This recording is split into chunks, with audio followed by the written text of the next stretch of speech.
Chapter 21, Going Aboard. It was nearly 6 o'clock, but only gray, imperfect, misty dawn, when we drew nigh the wharf. "There are some sailors running ahead there, if I see right," said I to Queequeg. "It can't be shadows. She's off by sunrise, I guess. Come on." "Avast!" cried a voice, whose owner at the same time, coming close behind us, laid a hand upon both our shoulders, and then, insinuating himself between us, stood stooping forward a little, in the uncertain twilight, strangely peering from Queequeg to me. It was Elijah. "Going aboard? Hands off, will you?" said I. "Looky here," said Queequeg, shaking himself. "Go away." "Ain't going aboard, then?" "Yes, we are," said I, "but what business is that of yours?" "Do you know, Mr. Elijah, that I consider you a little impertinent?" No, I wasn't aware of that," said Elijah, slowly and wonderingly looking from me to Queequeg, with the most unaccountable glances. "Elijah," said I, "you will oblige my friend and me by withdrawing. We are going to the Indian and Pacific Oceans, and would prefer not to be detained." "Ye be ye? Coming back afore breakfast?" "He's cracked, Queequeg," said I. "Come on." "Hulloa!" cried stationary Elijah, hailing us when we had removed a few paces. "Never mind him," said I. "Queequeg, come on." But he stole up to us again, and suddenly clapping his hand on my shoulder, said, "Did ye see anything looking like men going towards that ship a while ago?" Struck by this plain matter-of-fact question, I answered, saying, "Yes, I thought I did see 4 or 5 men, but it was too dim to be sure." very dim," said Elijah. "Morning to ye." Once more we quitted him, but once more he came softly after us, and touching my shoulder again, said, "See if you can find him now, will ye?" "Find who?" Morning to ye, he rejoined, again moving off. "Oh, I was going to warn ye against, but never mind, it's all one, all in the family too. Sharp frost this morning, ain't it? Goodbye to ye. Shan't see ye again very soon, I guess, unless it's before the grand jury." And with these cracked words he finally departed, leaving me, for the moment, in no small wonderment at his frantic impudence. At last, stepping on board the Pequod, we found everything in profound quiet, not a soul moving. The cabin entrance was locked within, the hatches were all on, and lumbered with coils of rigging. Going forward to the forecastle, we found the slide of the scuttle open.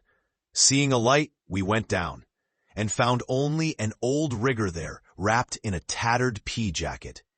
He was thrown at whole length upon 2 chests, his face downwards, and enclosed in his folded arms. The profoundest slumber slept upon him. "Those sailors we saw, Queequeg, where can they have gone to?" said I, looking dubiously at the sleeper. But it seemed that, when on the wharf, Queequeg had not at all noticed what I now alluded to.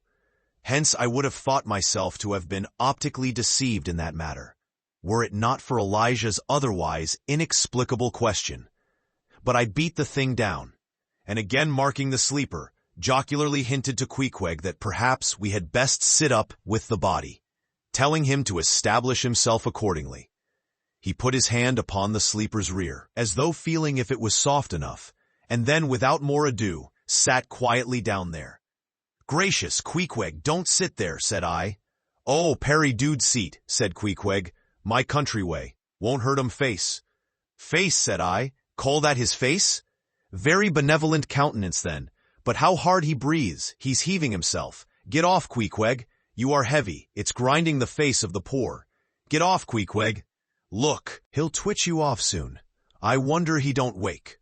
Queequeg removed himself to just beyond the head of the sleeper, and lighted his tomahawk pipe. I sat at the feet. We kept the pipe passing over the sleeper from one to the other. Meanwhile, upon questioning him in his broken fashion, Queequeg gave me to understand that in his land, owing to the absence of settees and sofas of all sorts, the king, chiefs, and great people generally were in the custom of fattening some of the lower orders for ottomans, and to furnish a house comfortably in that respect, you had only to buy up 8 or 10 lazy fellows, and lay them round in the piers and alcoves, Besides, it was very convenient on an excursion, much better than those garden chairs which are convertible into walking sticks. Upon occasion, a chief calling his attendant and desiring him to make a settee of himself under a spreading tree, perhaps in some damp marshy place. While narrating these things, every time Queequeg received the tomahawk from me, he flourished the hatchet side of it over the sleeper's head. "What's that for, Queequeg?" "Parry easy, Killy." "Oh, parry easy." He was going on with some wild reminiscences about his tomahawk pipe, which it seemed had in its two uses both brained his foes and soothed his soul, when we were directly attracted to the sleeping rigger, the strong vapor now completely filling the contracted hole. It began to tell upon him. He breathed with a sort of muffledness, then seemed troubled in the nose, then revolved over once or twice, then sat up and rubbed his eyes. "Hulloa," he breathed at last. "Who be ye smokers?" "Shipped men," answered I. "When does she sail?" "Aye, aye. Ye are going in her, be ye?" "She sails today. The captain came aboard last night." "What captain? Ahab?" "Who but him, indeed?" I was going to ask him some further questions concerning Ahab, when we heard a noise on deck. "Hulloa! Starbuck's astir," said the rigger. "He's a lively chief mate, that. Good man, and a pious, but all alive now, I must turn to." And so saying, he went on deck, and we followed. It was now clear sunrise. Soon the crew came on board in twos and threes. The riggers bestirred themselves. The mates were actively engaged, and several of the shore people were busy in bringing various last things on board. Meanwhile, Captain Ahab remained invisibly enshrined within his cabin.